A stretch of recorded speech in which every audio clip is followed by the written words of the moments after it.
Selamat pagi anak-anak. Pada kesempatan ini kita akan belajar 3 materi. Yang pertama, sejarah dan perkembangan retorika. Yang kedua, teknik persuasi dan hambatan yang mempengaruhinya. Yang ketiga, teori humor dalam public speaking, teknik berbicara efektif, dan bagaimana cara menciptakan brand image. Baik, untuk yang pertama, sejarah dan perkembangan retorika. Retorika itu sendiri berasal dari bahasa Inggris, yaitu retorik, dan bersumber dari bahasa Latin, yaitu retorika, yang berarti ilmu berbicara.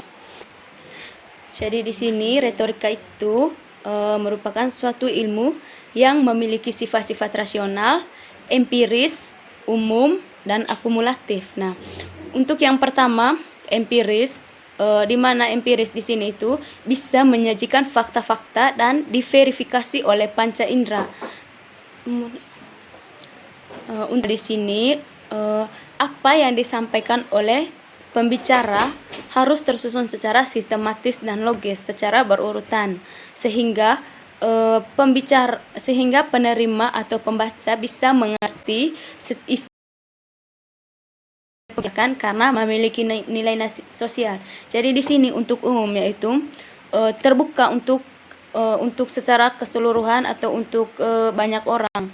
Tidak ada sistem rahasia. Dan yang terakhir, akumulatif. Akumulatif merupakan perkembangan dari ilmu yang sudah ada, yaitu penggunaan bahasa secara lisan maupun tulisan. Jadi di sini akumulatif yaitu sebagai lanjutan dari ilmu yang sudah kita pelajari sebelumnya, baik menggunakan bahasa secara lisan ataupun menggunakan bahasa secara tulisan. Untuk yang berikut kita akan membahas tentang sejarah retorika. Jadi di sini teman-teman, retorika itu ada Nah, pada waktu itu, retorika memiliki beberapa fungsi, yaitu yang pertama, mencapai kebenaran bagi seseorang atau golongan dalam masyarakat. Yang kedua, untuk meraih kekuasaan, yakni mencapai suatu kemenangan. Yang ketiga, sebagai alat persuasi untuk mempengaruhi manusia lain. Nah, sebagai alat persuasi di sini, teman-teman, kaum sofis mengajak orang lain supaya mereka bisa ikut dalam pembicaraan. Yang kedua, Protagoras. Menurut Protagoras, retorika itu kemahiran berbicara bukan untuk kemenangan, melainkan demi keindahan bahasa. Jadi di sini Protagoras menekankan bahwa retorika itu lebih kepada suatu seni. Nah, yang ketiga, tokoh yang ketiga yaitu Socrates. Di sini Socrates mengatakan bahwa retorika adalah sebuah yang mengatakan tentang kebenaran. Beliau juga mengatakan bahwa dialog adalah teknik dari retorika itu karena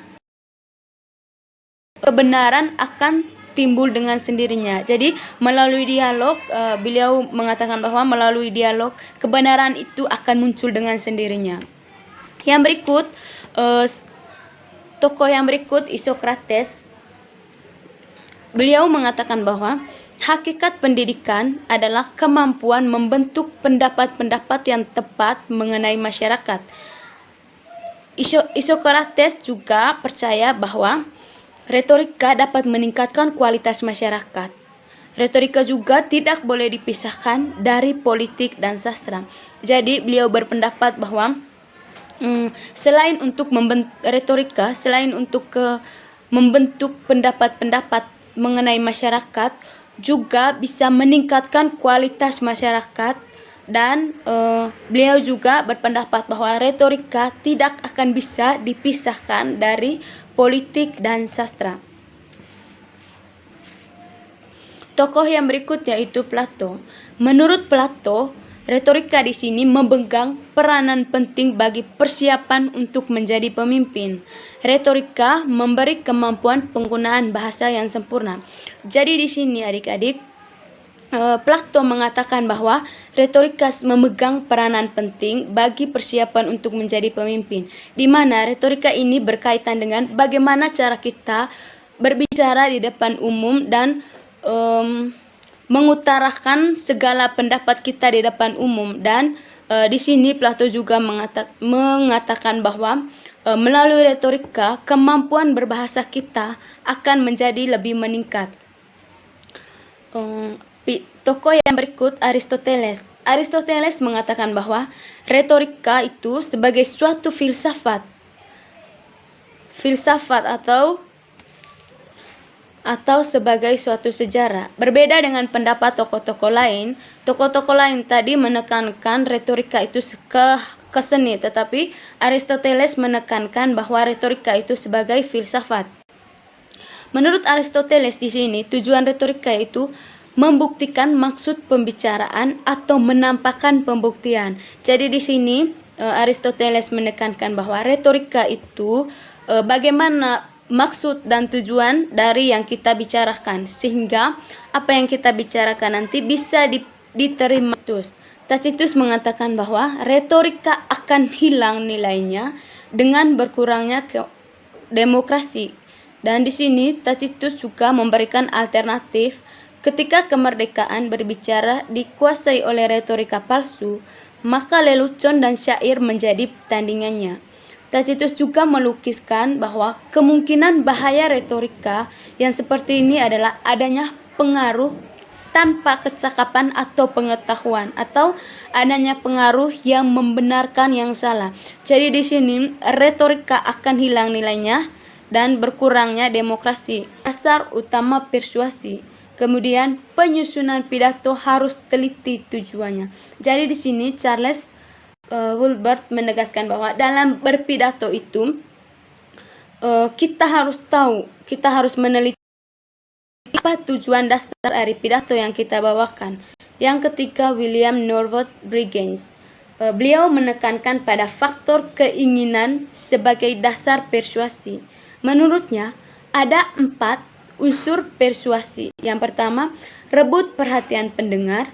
Yang kedua, usahakan pendengar untuk mempercayai kemampuan dan karakter kita. Yang ketiga, pikirkan keinginan audiens. Yang keempat, kembangkanlah setiap gagasan sesuai dengan sikap pendengar. Jadi di sini ada 4 unsur yang beliau sampaikan. Pada masa sekarang atau pada abad ke-21 ini, orientasi orang berbicara sudah bukan pada seni saja, tetapi lebih fokus kepada pengetahuan yang harus dipelajari untuk mencapai efektivitas pesan yang maksimal. Jadi pada abad retorika fokus pada seni, tetapi juga lebih kepada pengetahuan, cara-cara atau hal-hal yang akan kita pelajari sehingga kita bisa mencapai efektivitas yang maksimal. Retorika sekarang juga lebih dikenal sebagai public speaking, yang lebih menekankan komunikasi di depan orang banyak, memperoleh hasil seperti yang diinginkan. Jadi sekarang retorika biasa dikenal dengan public speaking, di mana dengan adanya public speaking kita dilatih untuk bagaimana cara kita berbicara di depan umum agar dan bagaimana kita bisa mengatasi demam panggung yang kita miliki. Menurut Davito, ada beberapa keuntungan mempelajari public speaking. Yang pertama, dalam bidang akademik dan karir. Yang kedua, memperbaiki komunikasi secara umum. Yang ketiga, meningkatkan kemampuan berbicara di depan publik. Dari materi itu secara keseluruhan, materi tentang sejarah retorika, dapat kita ambil kesimpulan bahwa retorika atau public speaking menjadi sesuatu yang sangat penting untuk kita pelajari. Sejarah membuktikan bahwa kemampuan berbicara bisa dipergunakan untuk berbagai keperluan, bukan hanya untuk satu keperluan. Jadi di sini dengan berbicara kita belajar sesuatu yang sangat penting yang bisa meningkatkan wawasan ataupun meningkatkan kualitas kita sebagai seorang public speaking. Yang berikut kita akan belajar materi yang kedua, yaitu yang akan mempengaruhi teknik persuasi itu sendiri. Yang pertama, kita harus tahu dulu apa itu teknik persuasi. Jadi di sini teknik persuasi merupakan hal-hal atau cara-cara yang dilakukan seseorang untuk menarik perhatian orang lain atau memikat orang lain untuk melihat suatu hal menjadi sama dengan sudut pandang kita. Di sini juga teknik persuasi lebih digunakan dalam dunia usaha, karena dalam dunia usaha kita bisa bagaimana cara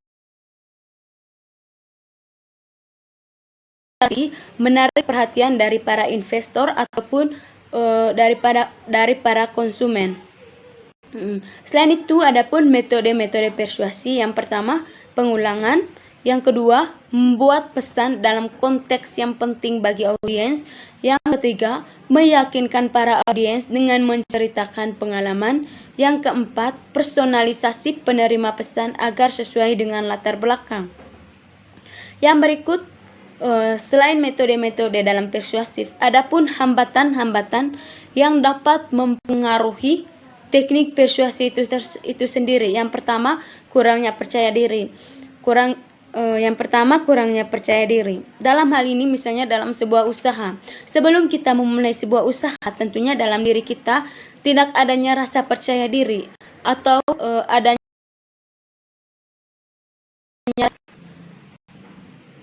adanya rasa minder dali dalam diri kita, sehingga akan tidak bisa direalisasikan dengan baik. Yang kedua, usaha yang diharapkan tidak sesuai dengan keinginan para investor dan konsumen. Misalnya, usaha yang kita buat itu tidak sesuai atau tidak seperti apa yang diinginkan oleh konsumen atau para investor, maka usaha yang kita buat itu tidak berpengaruh pada konsumen dan investor, sehingga tidak ada yang memesan ataupun mengambil hasil usaha yang kita embankan. Yang ketiga, teknik promosi yang digunakan kurang menarik. Dalam teknik promosi ini melakukannya melalui media sosial atau media-media lainnya. Tetapi karena teknik promosi yang tidak menarik, maka para konsumen atau investor tidak akan menarik atau tidak akan membeli produk atau usaha yang kita hasilkan. Yang berikut, materi berikut, teori humor dalam public speaking dan teknik berbicara efektif, serta bagaimana menciptakan brand image. Yang pertama, kita akan menjelaskan tentang teori humor dalam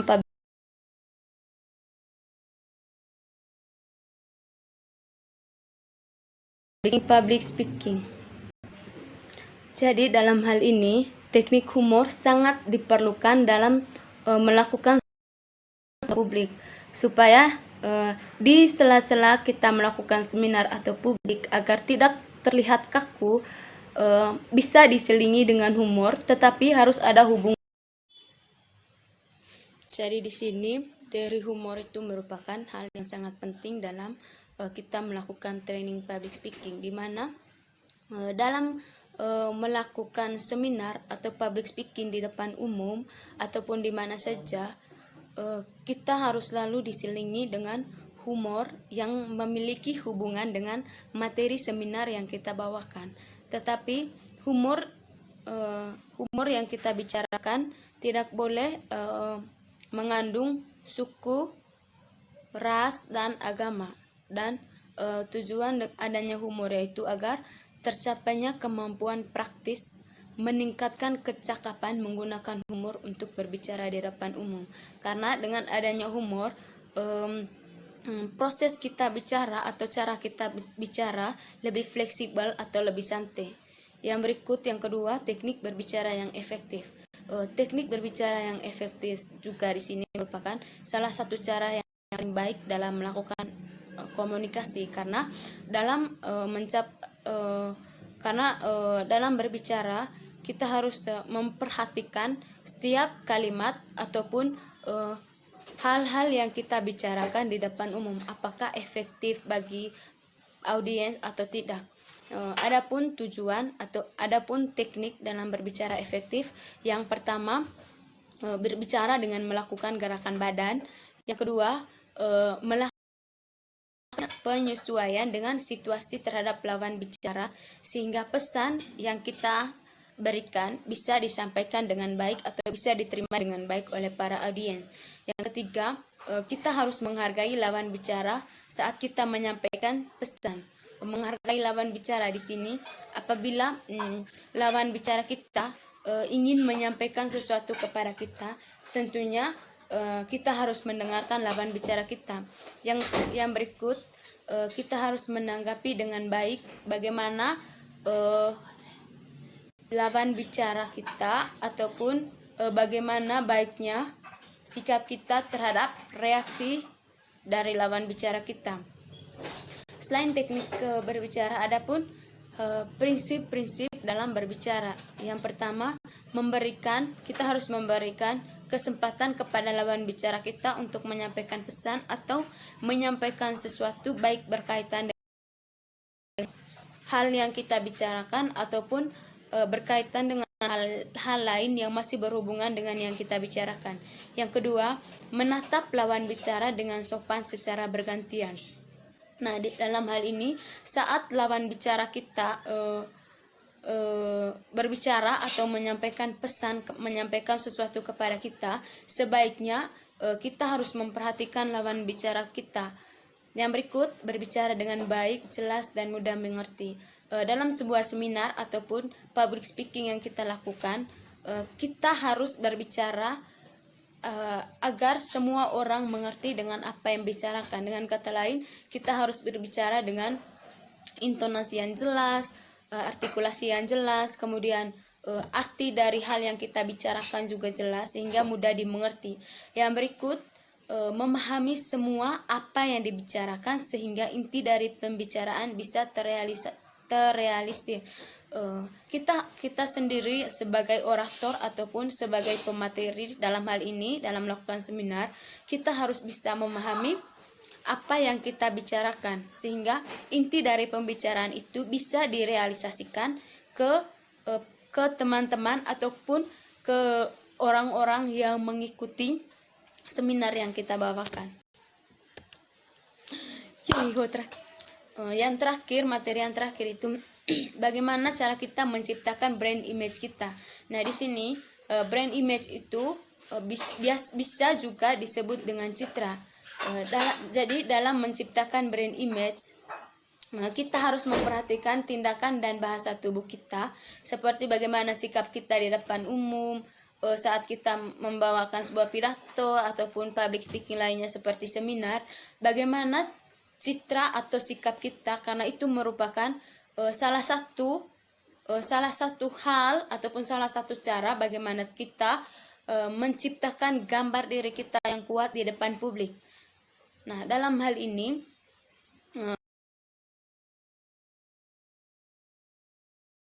presentasi dan berbicara di depan umum akan sangat berguna dalam banyak aspek, dan presentasi yang efektif dan keterampilan berbicara di depan umum juga akan bertujuan untuk mengembangkan rasa percaya diri kita. Jadi hal yang utama dalam menciptakan brand image kita yaitu bagaimana tampil supaya orang-orang ataupun peserta yang mengikuti kegiatan yang kita adakan ataupun seminar yang kita adakan bisa mempercayai kita, dan dalam hal ini secara tidak langsung kita menciptakan brand image yang kuat di depan publik. Sekian untuk materi kita. Terima kasih.